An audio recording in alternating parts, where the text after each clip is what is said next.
नमस्कार, मैं एकता सिंह। स्वागत है आपका खबरों में आजकल में। खबरों की करेंगे शुरुआत, लेकिन सबसे पहले नजरें हेडलाइंस पर।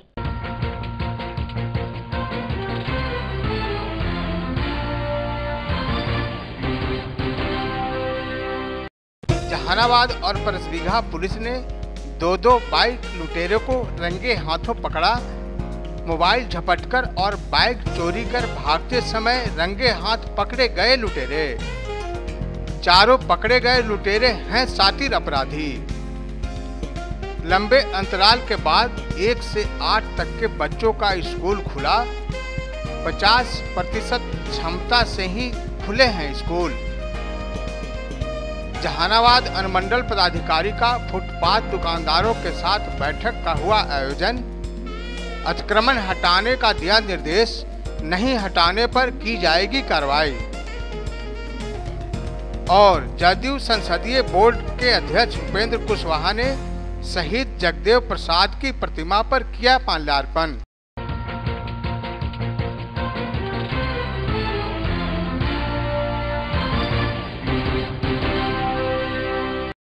अब खबरें विस्तार से। चलते लंबे समय के बाद 1 से 8 तक के बच्चों का स्कूल खुल गया है। 50% छात्र के साथ स्कूल खोला गया है। लंबे समय के बाद स्कूल आने पर बच्चों में काफी उत्साह दिख रहा है। बच्चों का कहना है कि ऑनलाइन क्लासेस से वे अब ऊब चुके थे। अब उन्हें पढ़ाई में आसानी होगी और ज़्यादा समझ में भी आएगा। वहीं स्कूल के प्रिंसिपल का कहना है कि उनके स्कूल में 50% बच्चे आए हुए हैं। सरकार का कोरोना को लेकर जो गाइडलाइन है उसका पालन किया जा रहा है। बच्चों को कक्षा में सोशल डिस्टेंसिंग का पालन कराते हुए बैठाया जा रहा है। साथ ही सैनिटाइजर और मास्क का भी व्यवस्था किया गया है। 2 साल से पढ़ाई हम लोग का नहीं चल रहा था। क्यों? क्योंकि कोरोना महामारी से बचाव के लिए स्कूल बंद था। आज विद्यालय खुला है तो कैसा लगा? आज विद्यालय खुला है, हम लोग को बहुत खुशी है। और ये पहले कैसे पढ़ाई हो रहा था? बीच में पहले बहुत अच्छा ही पढ़ाई हो रहा था, लेकिन बीच में कुछ छुट्टियां भी दी गई थी कोरोना महामारी की वजह से। अच्छा, तो उस समय कैसे तैयारी चल रही थी आप लोग घर पर? उस समय हम लोग घर पे खुद से पढ़ाई कर रहे थे और ट्यूशन वगैरह जाते थे। लेकिन अभी विद्यालय खुल गया है। अभी विद्यालय खुल गया है। अभी हम लोग विद्यालय आना शुरू किए हैं। आज से विद्यालय खुला। क्या नाम है? 2 साल बाद हम लोग स्कूल आ रहे हैं। कोरोना के चक्कर में हम लोग का पढ़ाई का नुकसान हो रहा है। घर पर तो हम लोग पढ़ रहे थे, पर इस तरह जिस तरह स्कूल में पढ़ते थे। अब स्कूल खुला है तो अच्छा लग रहा है। सर पढ़ा रहे हैं और अच्छा हो कि सब पढ़ाते रहेंगे। तो बीच में कैसे पढ़ते थे? बीच में पढ़ते थे पर पढ़ नहीं पाते जिस तरह स्कूल में पढ़ते थे। अच्छा, आज से विद्यालय खुला तो कैसा लग रहा है? अच्छा लग रहा है। अच्छा लग रहा है। आज से पठन ठीक चल रहा है? हाँ, चल रहा है। क्या नाम है? हमारे विभाग के आदेशानुसार कोरोना महामारी के चलते विद्यालय बंद था। आज से 1 से 8 तक के बच्चों का विद्यालय पठन पाठन शुरू हो गया है। और विभागीय निर्देशानुसार सबसे पहले विद्यालय की इतने दिनों से बंद था उसकी साफ सफाई करना, उसका सैनिटाइज करना और सभी बच्चों को मास्क जरूर लगा करके आने के लिए हिदायत दिया गया। और हमारे बच्चे पहले भी विभाग के द्वारा मास्क मुफ्त में दिया गया था, वे बच्चे पहन करके आए हैं। और जो नहीं आए थे उनको जो विद्यालय में बचा हुआ मास्क सरकारी था वह उपलब्ध करा दिया गया है। क्या लगता है बच्चों की संख्या किस तरह की? आज बच्चों की संख्या प्रथम दिन कम है। कुछ बच्चे हमारे जो पोषक क्षेत्र के हैं वो वे माने सरकारी नियम कानून को नहीं जान पाए, जिसके कारण बच्चे कम आए हैं। लेकिन हम अपने शिक्षकों को मोहल्ले में भेज करके और अभिभावक को बताने का प्रयास कर रहे हैं कि विद्यालय खुल गया है, अपने बच्चों को पठन पाठन के लिए भेजा जाए। मास्क के साथ सैनिटाइजर की व्यवस्था करें? जी, सैनिटाइजर भी सभी बच्चों को भी गेट पर ही उसको दिया गया है प्रार्थना से पहले। और सभी शिक्षकों को भी कहा गया है कि सैनिटाइजर लगा करके ही हाथ में और वर्ग में प्रवेश करें। सोशल डिस्टेंस आप देखे होंगे कि प्रत्येक बेंच पर 2 बच्चों को ही बैठाया गया है और कुछ मैट, जिस बेंच रूम में बेंच नहीं है वहाँ मैट पर भी 6 फीट की दूरी पर बैठाने का प्रयास किया गया है। प्रमोद कुमार, प्रधानाध्यापक, मध्य विद्यालय ऊंटा, जहानाबाद।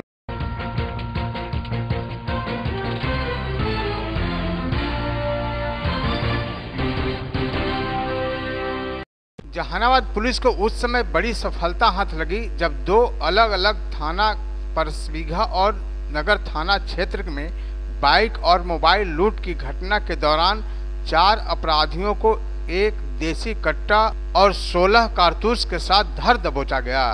दरअसल परसबीघा थाना क्षेत्र के सरता गांव के समीप हथियारबंद बाइक सवारों ने एक युवक का मोबाइल झपटकर भाग रहे थे, तभी मिसौरिया गांव के समीप परसबीघा पुलिस ने पीछा कर दोनों अपराधियों को धर दबोचा।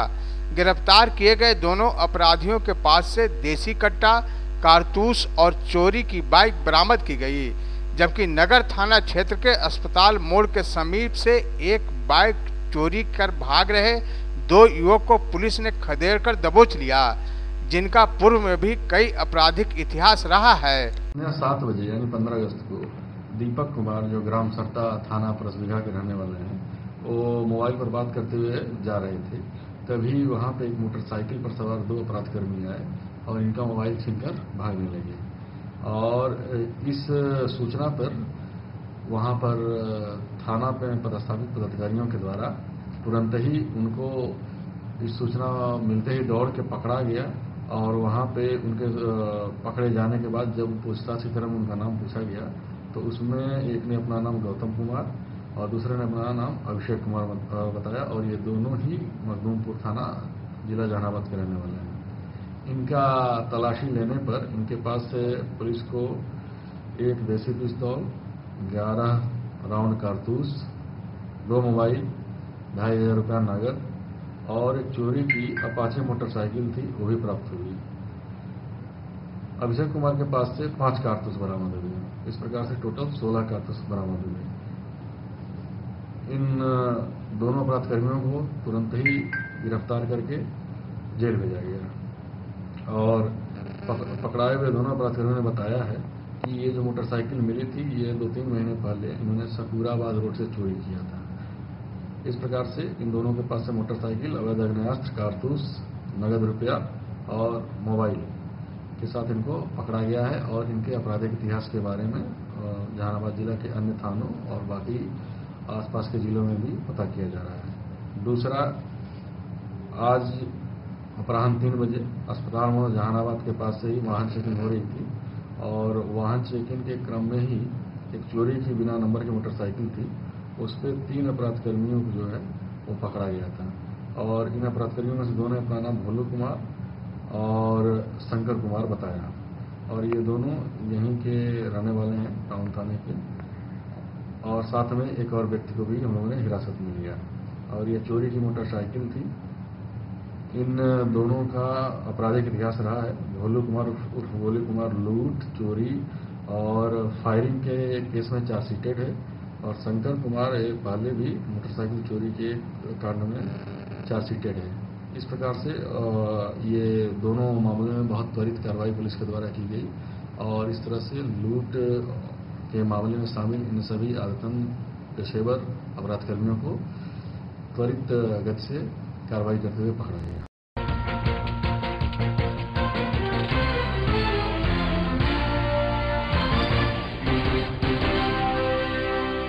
जहानाबाद अनुमंडल पदाधिकारी निखिल धनराज के कार्यालय कक्ष में फुटपाथ दुकानदार के कुछ सदस्यों के साथ एक बैठक हुई। शहर में हटाए जाने वाले अतिक्रमण पर चर्चा की गई, लेकिन अनुमंडल पदाधिकारी निखिल धनराज ने साफ शब्दों में बताया कि कल से जहानाबाद शहर के अंतर्गत अतिक्रमण हटाया जाएगा। जो भी लोग अतिक्रमण कर अपना बिजनेस कर रहे हैं उसे यथाशीघ्र हटा लें, नहीं तो जिला प्रशासन हर हाल में कार्रवाई करेगी। साथ ही उन्होंने यह भी बताया कि हर बार अतिक्रमण हटाने के बाद लोग फिर से दोबारा दुकान लगा लेते हैं, इसके मद्देनजर पुलिसिया कार्रवाई के साथ साथ FIR भी करने का आदेश मिला है। जहानाबाद शहर वासियों से अपील है कि यथाशीघ्र अपना अतिक्रमण हटा लें, नहीं तो प्रशासन बाध्य होकर आपके ऊपर कार्रवाई करेगी। के आदेशानुसार कल से जिला में अतिक्रमण हटाने का एक ड्राइव शुरू किया जा रहा है। CO जहानाबाद, नगर परिषद के एग्जीक्यूटिव ऑफिसर और SDM द्वारा इसमें कार्रवाई करने का कल से निर्णय लिया गया है। पुलिस बल के साथ कल PG लाइन को कल क्लियर किया जाएगा। पटना गया रोड पे जितना भी अतिक्रमण है, स्थायी और अस्थायी, उसको क्लियर करते हुए और अन्य दुकानदार जिन्होंने जमीन अतिक्रमण की है उन पे भी कार्रवाई होगी। उसके पश्चात आज फुटपाथ दुकानदार संघ के द्वारा भी एक पिटीशन दिया गया था कि उनकी भी बात सुनी जाए और टाउन वेंडिंग कमेटी की मीटिंग भी करें। उसके आलोक में मैंने एग्जीक्यूटिव ऑफिसर को कहा है कि वो टाउन वेंडिंग कमेटी की अपनी मीटिंग करेंगे और जो वेंडिंग जोन यहाँ पे पूर्व से निर्धारित है उस पर वो अब जांच करते हुए उसको रजिस्टर करा के इनको वहाँ पे स्थापित करने की कोशिश करेंगे ताकि उनका भी रोजगार बचा रहे और शहर को अतिक्रमण मुक्त कराने का जो पहल आदरणीय डीएम सर ने शुरू किया उसको हम आगे ले जाएं। तो पहले भी कई बार अतिक्रमण हटाया गया है, फिर यथावत उसी तरह लोग आ जाते हैं। पहले भी काफी बार अतिक्रमण हटाने की कोशिश मेरे द्वारा भी की गई थी, बट इसमें ये हो जाता है कि उनको कोई हम एक अल्टरनेटिव दे नहीं पाते जहाँ पे वो अपना गुजारा कर पाए। तो इस बार ये निर्णय लिया गया कि टाउन वेंडिंग कमेटी की जो मीटिंग होगी इन्हीं लोगों के साथ, दुकानदारों के संघ के साथ बैठक करके इनको एक अलग जगह पे जहाँ पे ये लोग इच्छुक है कि हम यहाँ से अपना व्यापार करें, ऐसे वेंडिंग जोन को हम चयनित करके उनको वहाँ पे स्थापित करने की कोशिश करेंगे ताकि उनका भी रोजगार बच जाए और अतिक्रमण भी ना हो आने वाले समय।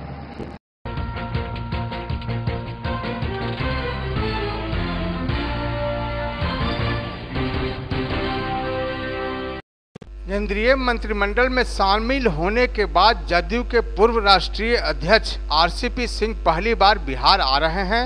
इस मौके पर उनके स्वागत की जोरदार तैयारियां पार्टी के कार्यकर्ताओं ने कर रखी है। हालांकि केंद्रीय मंत्री और जदयू के पूर्व राष्ट्रीय अध्यक्ष RCP सिंह के स्वागत समारोह में भाग लेने के पहले जदयू संसदीय बोर्ड के अध्यक्ष उपेंद्र कुशवाहा जहानाबाद में आयोजित कार्यक्रम में शिरकत करने पहुंच गए हैं। जहानाबाद पहुंचते ही उन्होंने सदर अस्पताल में स्थित शहीद जगदेव प्रसाद की प्रतिमा पर माल्यार्पण कर अपने दौरे का आगाज किया। केंद्रीय मंत्री बनने के बाद पहली बार बिहार आ रहे RCP सिंह के स्वागत समारोह में शामिल होने के पहले अन्य कार्यक्रम में शामिल होने पर उन्होंने बताया कि RCP सिंह के आने की उन्हें कोई आधिकारिक सूचना नहीं है। हालांकि उन्होंने नीतीश कुमार के नेतृत्व में पार्टी को एकजुट बताते हुए कहा कि कुछ लोग घरों में रहकर सिर्फ गलत बयान करते हैं, वहीं उनके द्वारा नीतीश कुमार को PM मटेरियल बताए जाने पर भाजपा द्वारा पलटवार किए जाने पर नरमी दिखाते हुए कहा कि योग्यता के आधार पर PM कोई भी बन सकता है। उन्होंने कहा कि उन्होंने नीतीश कुमार को PM मटेरियल बताया है, न कि नरेंद्र मोदी को चुनौती दे दी है।